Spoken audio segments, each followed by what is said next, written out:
सदगुरु कबीर साहब की वाणी, गुरु से कर मेल गंवारा, क्या सोचत बारंबारा। सदगुरु कहते हैं कि अच्छे काम करने के लिए दिन तारीख लगन मुहूर्त नहीं देखना चाहिए। दुनिया के लोग विपरीत ही चलते हैं। बुरा काम जब करता है तो आज तक कोई लगन नहीं देखा, कोई मुहूर्त नहीं देखा। पंडित जी से जाके कोई तिथि निर्धारित नहीं किया। जब अच्छा काम करने के लिए चलते हैं तो व्यक्ति बड़ा लगन मुहूर्त शोधने लग जाते हैं। यहाँ तक कि बाल कटाने का भी लगन बन गया है, नाखून काटने का भी लगन है। कौन दिन नाखून काटना चाहिए, कौन दिन नहीं काटना चाहिए। यात्रा करने के भी लोगों में लगन है, कौन दिन किधर यात्रा करना चाहिए, कौन दिन किधर नहीं करना चाहिए। दुनिया में हर चीज़ का लोग लगन निकाल लिया, जबकि सदगुरु कहते हैं कि अच्छे काम के लिए कोई तिथि निर्धारित नहीं होनी चाहिए। मन में जब भाव आ गया तब वह काम कर लेना चाहिए, क्योंकि जिंदगी का कोई भरोसा नहीं है। सदगुरु ने कहा कि क्या भरोसा है इस जिंदगी का, साथ देती नहीं ये किसी का। सांस रुक जाएगा चलते चलते, सम्मा बुझ जाएगा जलते जलते, दम निकल जाएगा रोशनी का। क्या भरोसा है इस जिंदगी का। इस जिंदगी का कोई भरोसा नहीं। जिस शरीर पर हम लोग इतना मान करते हैं, गुमान करते हैं, इस शरीर पर ये मान और गुमान करना कोई समझदारी का काम नहीं है, क्योंकि यह शरीर आज है तो कल नहीं है। ये शरीर हम लोगों के साधन के रूप में मिले हैं। तो इस शरीर से हमें चाहिए कि सर्वप्रथम अपने आप का उद्धार करें। अपने आप का उद्धार होगा संत गुरु से जुड़ कर ही। जैसे वकील किसी को बनना होता है तो वकालत की पढ़ाई करनी पड़ती है।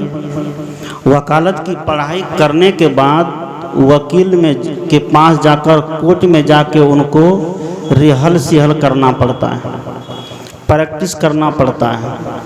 किसी को डॉक्टर बनने के लिए डॉक्टर की पढ़ाई करनी पड़ती है। उसके बाद प्रैक्टिकल रूप में हॉस्पिटल में जाकर के ड्यूटी देनी पड़ती है, तब वह एक दिन बहुत बड़ा डॉक्टर बनता है। किसी को साधु बनना होता है तो संतों की संगत में जाकर बहुत दिन तक अपने मन को मांझता है, अपने भाग को आजमाता है कि हम इस मार्ग में रह पाएंगे कि नहीं रह पाएंगे। क्योंकि साधु बनना भी बहुत बड़ी साधना है। आज तो लोग साधु बनना सरल समझ लिया है कि मार्केट में कपड़ा मिलता है, खरीद करके पहन लीजिए, लंबा चौड़ा तिलक चंदन लगा लीजिए, कमंडल रख लीजिए, भजन गाना और प्रवचन करना सीख लीजिए, क्या बन गए, साधु बन गए। सदगुरु कबीर ने कहा कि साधु होना चाहिए, बनना नहीं चाहिए। क्योंकि बनेंगे तो बिगड़ जाएंगे, और हो जाएंगे भीतर से तो कभी बिगड़ेगा नहीं। इसलिए सदगुरु कहते हैं कि साधु होना चाहिए पक्का हो के खेल, पक्के बन करके। कोई भी काम में शौक होना चाहिए। अगर फकीरी करते हैं, फकीरी करने में भी शौक नहीं है तो बिना मौज फकीरी मिट्टी है। हमारे सदगुरु अभिलाष साहब कहते थे कि फकीर बनने में भी मौज होना चाहिए, शौक होना चाहिए। बन गए फकीर, बन गए महात्मा, मन खींच रहा है संसार की तरफ, तो ये से महात्मा से बेड़ा पार लगने वाली नहीं है। सदगुरु कहते हैं कि कोई भी काम करने से पहले हम वैसे लोगों के सानिध्य में रहते हैं, तब जाकर के हमें उस योग बन पाते हैं। जिस मोक्ष रूपी मंजिल को हासिल करने के लिए हम चले हैं, उस मोक्ष रूपी मंजिल को प्राप्त करने के लिए साधना परायण, भक्ति भावना प्रधान, ज्ञान प्रधान, वैराग्य प्रधान, ध्यान प्रधान संतों के सानिध्य में जब तक नहीं रहेंगे तो हमारे जीवन में वह घटना घटने वाली नहीं है। इसलिए सदगुरु कहते हैं कि बुरा काम करने के लिए मुहूर्त देखिए, लेकिन अच्छा काम करने के लिए कोई मुहूर्त नहीं, क्योंकि समय का कोई ठिकाना नहीं। आप लोग जानते होंगे कि महाभारत की घटना है। महाराज युधिष्ठिर 12 वर्ष का वनवास 12 वर्ष का वनवास और 1 वर्ष का अज्ञातवास काटने के बाद बड़े राजा बने, राजगद्दी पर बैठाए गए। भीम, नकुल, अर्जुन, सहदेव उनकी निगरानी में, उनके पहरेदारी में चारों तरफ लगे रहते थे। क्योंकि राजा है तो राजा के आगे पीछे 10-20 रहेंगे तब न राजा, आगे पीछे 10-20 नहीं रहेंगे तो राजा कौन काम का। आजकल देखिए हमारे इलाके के, जिला के जो एमएलए होते हैं, एमपी होते हैं, जिला प्रखंड के, आज वही राजा है, मुख्यमंत्री राजा है, प्रधानमंत्री राजा है। तो ये लोग जब कहीं जाते हैं तो इनके आगे पीछे बहुत सी सेनाएं रहती है, बहुत से लोग रहते हैं, क्षेत्रीय नेतागण रहते हैं। क्यों? कि इनका सम्मान के लिए। तो महाराज युधिष्ठिर जब राजगद्दी पर बैठे तो भीम, नकुल, अर्जुन, सहदेव सब उनके आगे पीछे लगे रहते थे। कहा जाता है एक दिन एक भिखारी उसके दरबार में आया, भिक्षा मांगते हुए, भिक्षांदेही, भिक्षा मांगते हुए जब आया तो राजा युधिष्ठिर बैठे हुए गद्दी पर। भिखारी जैसे भिक्षा मांगा तो भिखारी को बिना देखे बोल देते हैं, जाओ जाओ बाद में आना। क्या बोले? कि जाओ जाओ बाद में आना या कल आना। राज दरबार में सूचना देने के लिए घंटा टंगा होता है। भीम जब इस बात को सुने कि भैया ने कहा कि जाओ जाओ बाद में आना, तो भीम उछल पड़े खुशी के मारे।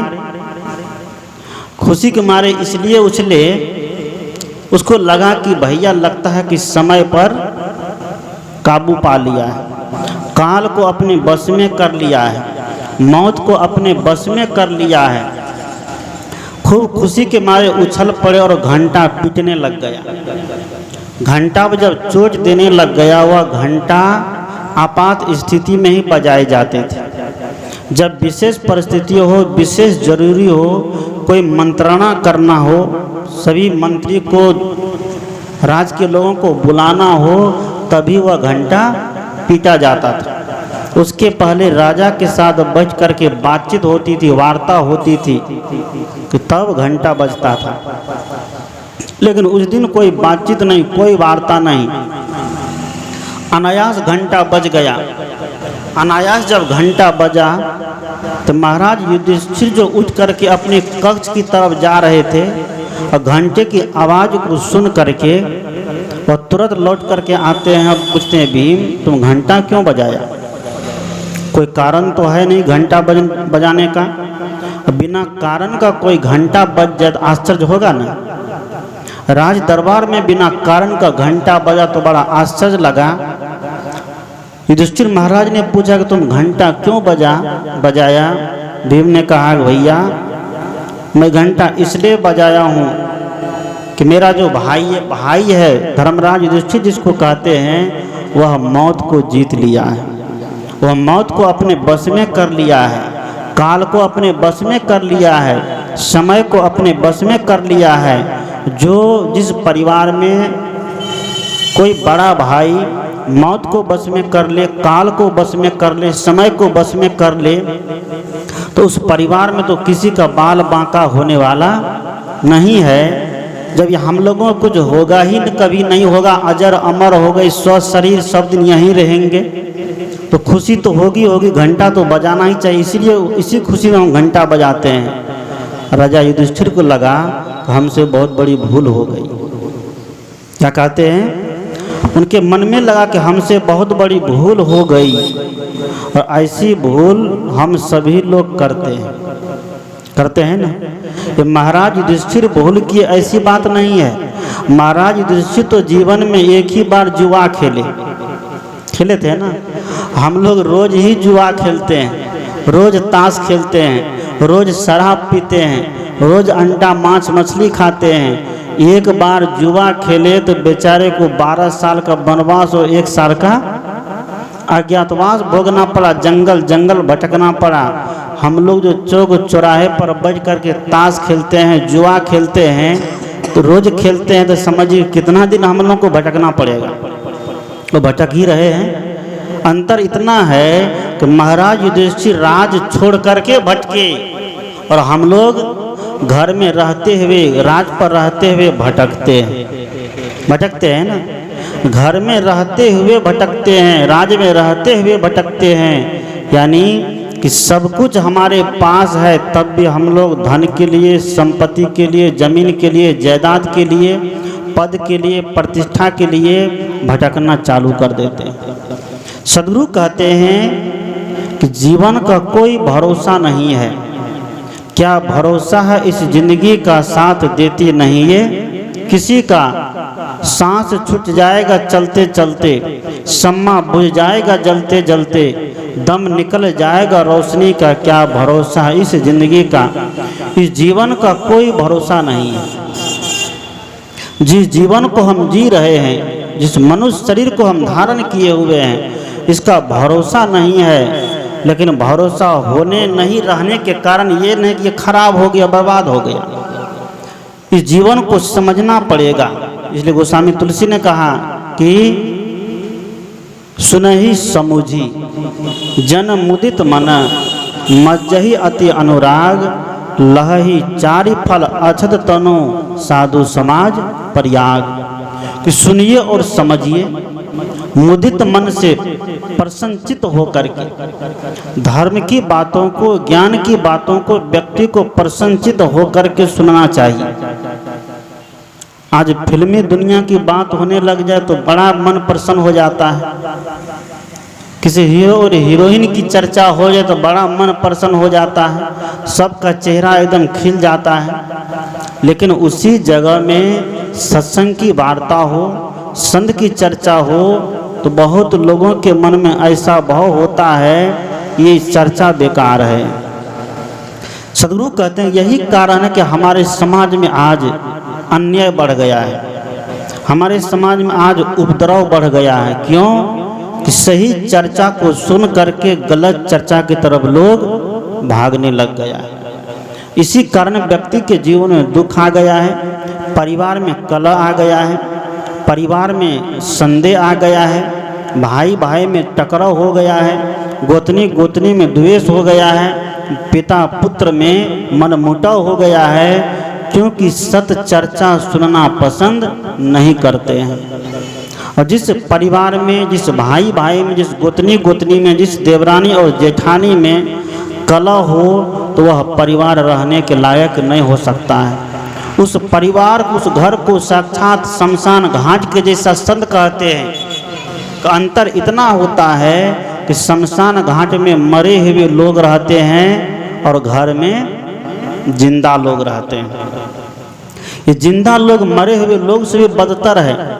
शमशान घाट में मुर्दा गया है, वह किसी का बिगाड़ नहीं सकता है। लेकिन जिस घर में रह करके तू मैं होता है, झोंझो होता है, झगड़ा होता है, कलह होता है, तो समझिए कि वह घर सबसे बड़ा शमशान घाट है। आज बहुत लोग घर बड़ा सुंदर बनाते हैं, टाइल्स बड़ा बढ़िया लगाते हैं, मार्बल बड़ा बढ़िया लगाते हैं, किचन बाथरूम बड़ा बढ़िया बनाते हैं, डाइनिंग टेबल बड़ा सुंदर लगता है, दरवाजा खिड़की सब कुछ बड़ा एकदम चकाचक रहता है। इस सेटिंग का ज़माना है, बाहर भी सेटिंग है, भीतर भी सेटिंग है, घर में सेटिंग है ना। शरीर का सेटिंग है, कौन सा कपड़ा पहनना चाहिए, चप्पल का भी सेटिंग है, कैसा चप्पल पहनना चाहिए, गाड़ी का सेटिंग है, किस तरह की गाड़ी में बैठना चाहिए। एक तरफ सेटिंग है, दूसरी तरफ मैचिंग है। हर जगह सेटिंग और मैचिंग है, लेकिन जीवन में परिवार में आज तक सेटिंग और मैचिंग नहीं हो पाया। गाड़ी में सेटिंग है, बाहर गाड़ी का सेटिंग करके रखते हैं चलेगा, घर में सेटिंग है चलेगा, बढ़िया किचन है, बढ़िया बाथरूम है, बढ़िया दरवाज़ा है, बढ़िया खिड़की है, बढ़िया दुकान है, बढ़िया मकान है, चलेगा। लेकिन इसके साथ साथ जीवन को भी मैचिंग में लाइए, तभी हमारा जीवन क्या होगा, शांतिमय होगा, तभी हमारा जीवन सुखमय होगा। यह काम हमें संत गुरु से जुड़ कर करना पड़ेगा। कबीर साहब ने कहा कि गुरु से कर मेल गंवारा, क्या सोचत बारंबार, क्यों सोचते हो। अच्छे काम के लिए, अच्छी चर्चा के लिए कभी व्यक्ति को सोचना नहीं चाहिए। जब पार उतरना चाहिए तब केवट से मिली रही। इस साधारण दुनिया की नदी को जब पार करना होता है तो नाविक के पास जाते हैं। नदी में पुल नहीं हो, बड़े बड़े समुद्र में पुल नहीं होते हैं, वहाँ नाव के द्वारा, स्टीमर के द्वारा पार होते हैं, एरोप्लेन के द्वारा पार होते हैं। बाहर की नदी को पार करने के लिए हम नाव का प्रबंध कर सकते हैं, एरोप्लेन का प्रबंध कर सकते हैं, स्टीमर का प्रबंध कर सकते हैं, लेकिन भीतर में जो वासना की नदी है, भीतर में जो मनोविकार की नदी है, भीतर जो काम क्रोध लोभ मोह की नदी है, भीतर में जो तंबाकू की नदी है, शराब की नदी है, झूठ बोलने की नदी है, इस नदी को हम कैसे पार करेंगे। हनुमान बनना पड़ेगा ना, बजरंगबली। बजरंगबली अपने दोनों कंधे पर एक तरफ राम को बैठाए, एक तरफ लक्ष्मण को बैठाए और छलांग लगा दिए, कहाँ, लंका जाने के लिए। लंका रूपी रावण को मारने के लिए। वह रावण कौन है, ये रावण कभी हुए हैं कि नहीं हुए उसकी तरफ मुझे नहीं जाना है। वह रावण आज सबके भीतर में बैठा है। भजन में सुनते हैं ना, कलयुग बैठा मार कुंडली, जाऊं तो मैं कहाँ जाऊं, अब हर घर में रावण बैठा, इतने राम कहाँ से लाऊं। ये कलयुग, अहंकार रूपी कलयुग, ये मनोविकार रूपी कलयुग आज प्रत्येक व्यक्ति के हृदय रूपी घर में बैठा हुआ है। और कोई राम बनकर के तैयार नहीं होता है कि राम बनकर के हम उस अहंकार रूपी रावण को मार गिरावें और शांति रूपी सीता को खोज करके ले आवे, छुड़ा करके ले आवे। ये अहंकार रूपी रावण के बस में शांति रूपी सीता हो गई है। जब तक शांति रूपी सीता अहंकार रूपी रावण के बस में रहेगी तो क्या राम को कभी चैन मिलेगा? बोलिए, मिलेगा? ये राम को कभी चैन नहीं मिल सकता है। जब तक शांति रूपी सीता राम के पास नहीं आएगी तो तब तक राम रूपी जीव को कभी चैन नहीं मिलेगा। सदगुरु कहते हैं हमें रावण नहीं, राम और हनुमान बनने की जरूरत है। लंका पर चढ़ाई करने के लिए समुद्र पर पुल भी बांधे गए, लेकिन हम अहंकार रूपी रावण पर चढ़ाई करने के लिए, मनोविकार रूपी रावण पर चढ़ाई करने के लिए हमें क्या करना पड़ेगा? हनुमान बनना पड़ेगा, बजरंगबली बनना पड़ेगा। ये बाहर के देवी देवता से, मंदिर के भगवान से, पत्थर के मूर्ति से हमें कभी राम रावण पर विजय नहीं प्राप्त होगा। उसके लिए वर्तमान के संत चाहिए, वर्तमान के गुरु चाहिए जो हमें भेद देते हैं, जो हमें बोध देते हैं। इसलिए कहते हैं कि दुनिया में सबसे बड़े कौन? गुरु होते हैं, क्योंकि गुरु आत्मज्ञान बता करके मुक्त कर देते हैं। माता पिता शरीर का जन्म देते हैं, माता पिता शरीर का जन्म दिए, पढ़ाई लिखाई पाल पोस कर बड़े किए।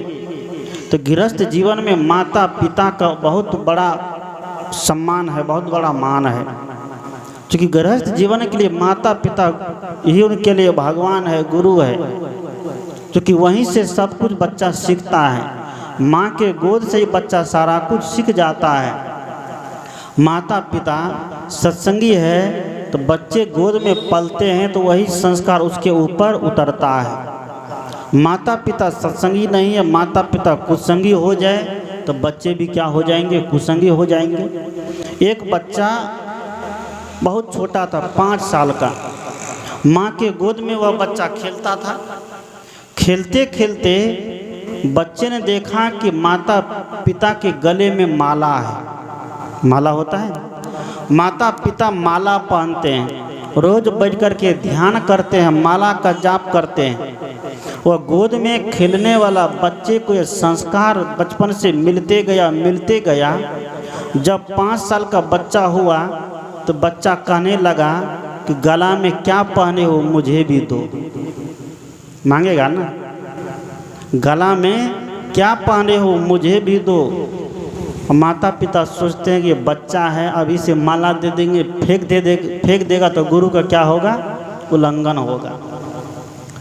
माता पिता को ऐसा नहीं सोचना चाहिए, क्योंकि जब उनको गुरु का मंत्र दे दिए हैं, माला दे दिए हैं, तो जीवन भर बच्चे के जब संभालते हैं तो उसका भी दायित्व होता है संभालवाने का। तो अब बचपन से बच्चा जो देखे कि माता पिता माला जाप कर रहे हैं, ध्यान कर रहे हैं, सुमरन कर रहे हैं, स्तुति विनती कर रहे हैं, तो गले में जो रोज माला देखे तो बच्चा ने एक दिन मांग कर दिया कि वह माला मुझे भी दो। माँ बाप ने कहा कि अभी मत लो, अभी छोटा भी बच्चा हो। संयोग से पूर्णिया कोट में सत्संग हो रहा था, माता पिता के साथ बच्चा भी सत्संग में चला गया।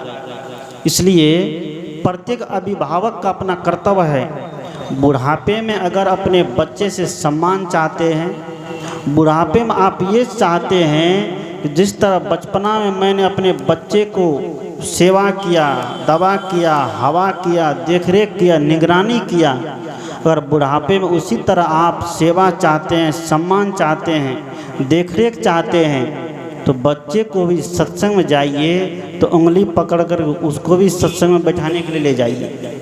आज व्यक्ति सोचता है कि सत्संग तो बुढ़ापा के लिए है, एक्सपायर डेट में सब चले जाएंगे, सीनियर सिटीजन हो जाएंगे, जब वृद्धा पेंशन उठाने लगेंगे तब क्या करेंगे, सत्संग करेंगे। सदगुरु ने कहा, संत ने कहा क्या, भजन कर मस्त जवानी में बुढ़ापा किसने देखा,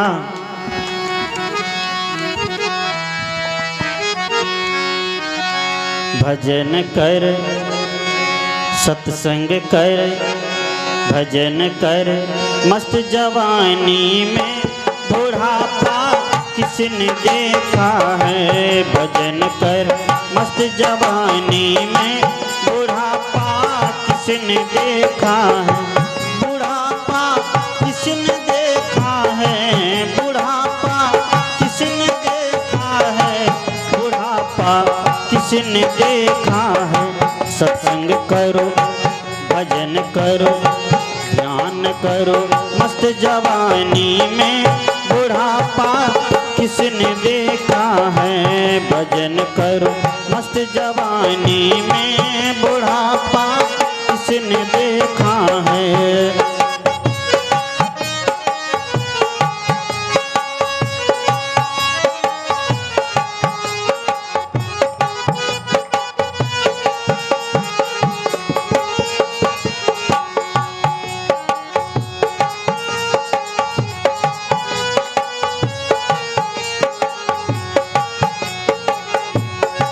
मुँह से गूंगे हो जाओगे, मुँह से गूंगे हो जाओगे, सुमरन तुम कर नहीं पाओगे, मुँह से गूंगे हो जाओगे, मुँह से गूंगे हो जाओगे, सुमरन तुम कर नहीं पाओगे। सुमरन करो, सुमरन करो, सुमरन करो, मस्त जवानी में बुढ़ापा किसने देखा है, भजन करो मस्त जवानी में बुढ़ापा किसने देखा है।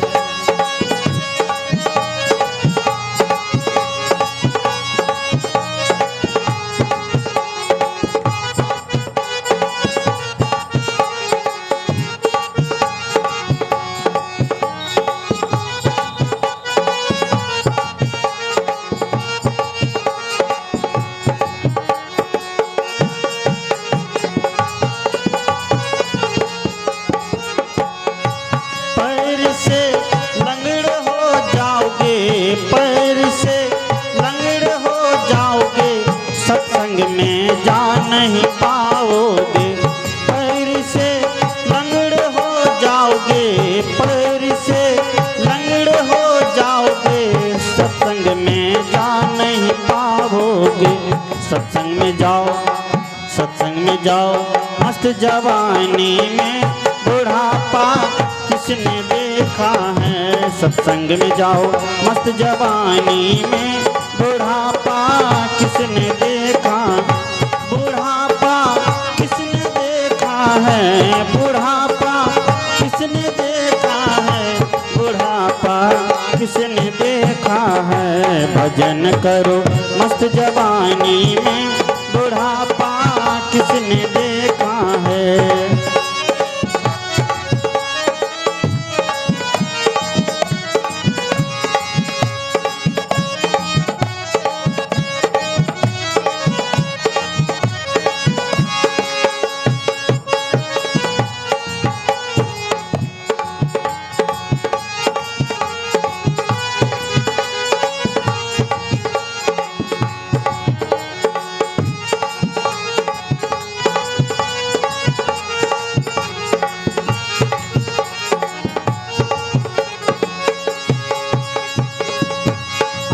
से अंध हो जाओगे, आँख से अंध हो जाओगे, दर्शन तुम कर नहीं पाओगे। आँख से अंध हो जाओगे, आँख से अंध हो जाओगे, दर्शन तुम कर नहीं पाओगे। दर्शन करो मस्त जवानी में बुढ़ापा किसने देखा है। दर्शन करो मस्त जवानी में बुढ़ापा किसने देखा है।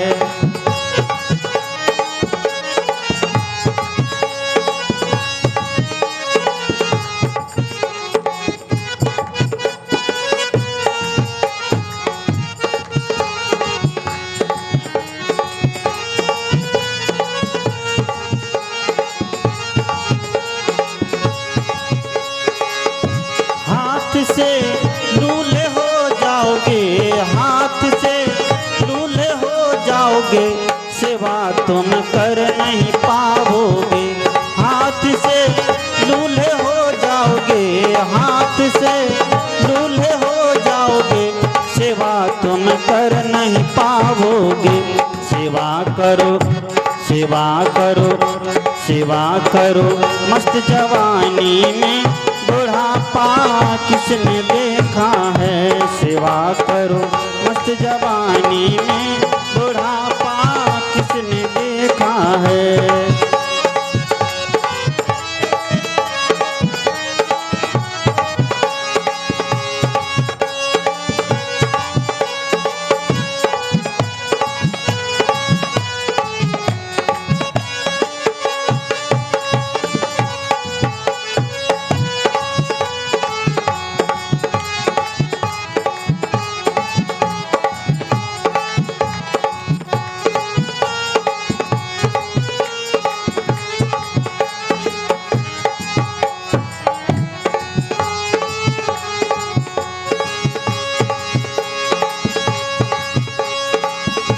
कान से बहिर हो जाओगे, कान से बहिर हो जाओगे, सत्संग तुम सुन नहीं पाओगे।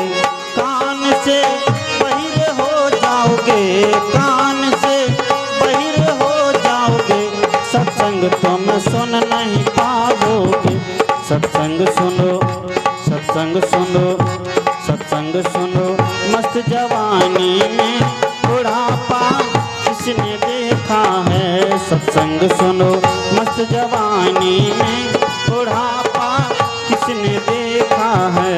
भजन करो मस्त जवानी में बुढ़ापा किसने देखा है। भजन करो मस्त जवानी में बुढ़ापा किसने देखा है। भजन करो मस्त जवानी में बुढ़ापा किसने देखा है। जो नवयुवक या नवयुवती कहते हैं कि भजन तो बुढ़ापा में कर लेंगे, बहुत समय है, बहुत उम्र है, ये उम्र का कोई भरोसा नहीं है। संत ने कहा उम्र का पंछी उड़ता जाए, क्यों प्राणी प्रभु नाम न गाता रे। उम्र का पंछी तो उड़ते हुए जा रहा है, इस समय तो बीत रहा है। बच्चा जन्म लेता है, 5 साल का हो जाता है, किसी को पता नहीं चलता है। अंधेर बूढ़ा जवान हो जाता है, 10 साल 15 साल का हो जाता है, किसी को पता नहीं चलता है। धीरे धीरे शादी हो जाती है, बाल बच्चे हो जाते हैं। बाल जब पकने लग जाते हैं तब पर भी व्यक्ति होश नहीं संभालता है। राजा दशरथ के बारे में कहते हैं, एक बार दर्पण देख रहे थे, आईना देख रहे थे। दर्पण देखते समय उनको एक बाल पका हुआ दिखाई दे दिया। क्या हुआ? एक बाल पका हुआ दिखाई दे दिया। राजा दशरथ को लगा तो अब समय बहुत निकट आ गया, अब सावधान हो जाना चाहिए, अब होश में जिंदगी जीना चाहिए। और होश संभालने के लिए चले, सोचे कि राजपाट का सारा भार बड़ा बेटा राम है उसको दे देते हैं और हम अपना वानप्रस्थी होकर के भजन करेंगे, सत्संग करेंगे। लेकिन हुआ क्या देखते हैं ना, सब लोग को पता है राम को गद्दी देने के लिए गए। रात में सुनाया जाता है कि कल तुम्हें अयोध्या का राजा बनाया जाएगा, और सुबह में क्या सुनाया गया? सुख भरी कहानी तुरंत दुख भरी कहानी में बदल गया। सुबह में सुनाया जाता है कि 14 वर्ष का वनवास और भरत का राज तिलक। राम ने हंसते हंसते स्वीकार कर लिया।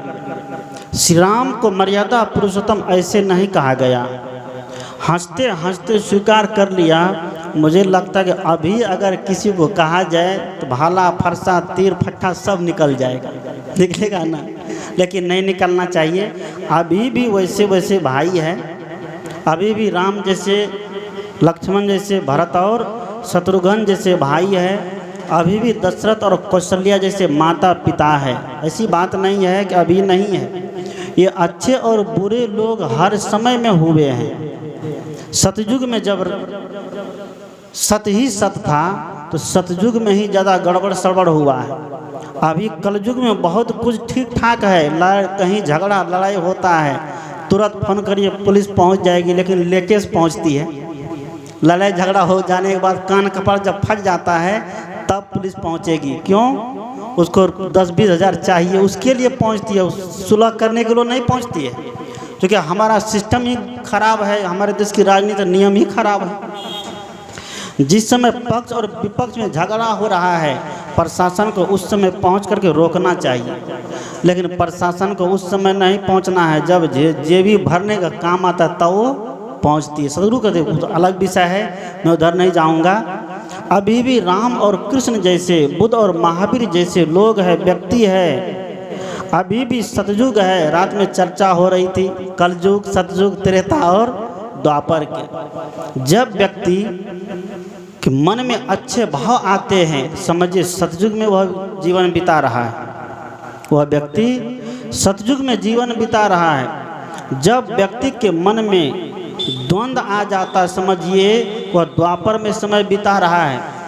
जब व्यक्ति के मन में तीनों गुण हावी हो जाता है, रजोगुण, तमोगुण और सतोगुण, समझिए कि उसका जीवन त्रेता युग में बीत रहा है। और जब व्यक्ति का जीवन मन में पाप समा जाता है, दुर्गुण दुराचार समा जाता है, समझिए कि उसके जीवन में कलयुग का प्रवेश हो गया। और कलयुग का प्रवेश जब हुआ, कहाँ हुआ तो जानते हैं ना, राजा परीक्षित के जीवन में, राज्य में राजा परीक्षित के राज्य में सत ही सत था, कहीं पर अधर्म नहीं होता था। कलयुग प्रवेश किया, राजा परीक्षित रोक दिए कि मेरे राज्य में तुम्हारा रहने का स्थान नहीं है, तुम चले जाओ यहाँ से। इसलिए स्थान किसी को देना चाहिए तो बड़ा सोच समझ के देना चाहिए, क्योंकि हम जिसको बैठाते हैं फिर उठाने में बड़ा कठिन होगा। राजा परीक्षित नहीं सोचे, भावना में आकर के, बड़ाई में आकर के, प्रशंसा में आकर के, कलयुग ने प्रशंसा किया कि आपके पूर्वज कभी किसी का तिरस्कार नहीं किए। आपके पूर्वज के शरण में जो भी गए उसको शरण दिए, तो आप उसका पुत्र होकर के आप मुझे कैसे शरण नहीं दीजिएगा। राजा परीक्षित प्रशंसा में पड़ गए। प्रशंसा में जब पड़े तो कहा ठीक है, तुम्हें रहने के लिए 4 जगह देते हैं। कितनी जगह? तुम्हें रहने के लिए हम 4 जगह देते हैं। कौन कौन जगह? जहाँ ताश खेलते हैं, जुआ खेलते हैं, वहाँ तुम जाके रहो। कलयुग का रहने की जगह देखिए, जहाँ ताश खेलता है वहाँ जाके रहो। जहाँ शराब पिए जाते हैं, शराब बेचे जाते हैं, वहाँ जाके रहो। जहाँ वेश्यावृत्ति काम होता है वहाँ जाके रहो। जहाँ झूठ बोले जाते हैं वहाँ जाके रहो। कलयुग ने कहा कि इस 4 जगह में हम पहले से हैं, इस 4 जगह में हम पहले से हैं, कोई और जगह बता दीजिए। तो राजा परीक्षित बड़ा सोचते हुए विचार करते हुए बताए कि मैंने सुना हूँ कि धन में, सोने में, द्रव्य में, धातु में कलयुग का वास, रजोगुण का वास है। सो नहीं तो आप उसमें भी जाके रह सकते हो। राजा परीक्षित सोच विचार नहीं, किसी सदगुरु कबीर ने कहा है कि करहु विचार तो सब दुख जाई। जिस दिन से मानव विचार करेगा उस दिन से मानव के जीवन का सारा दुख क्या हो जाएगा? समाप्त हो जाएगा।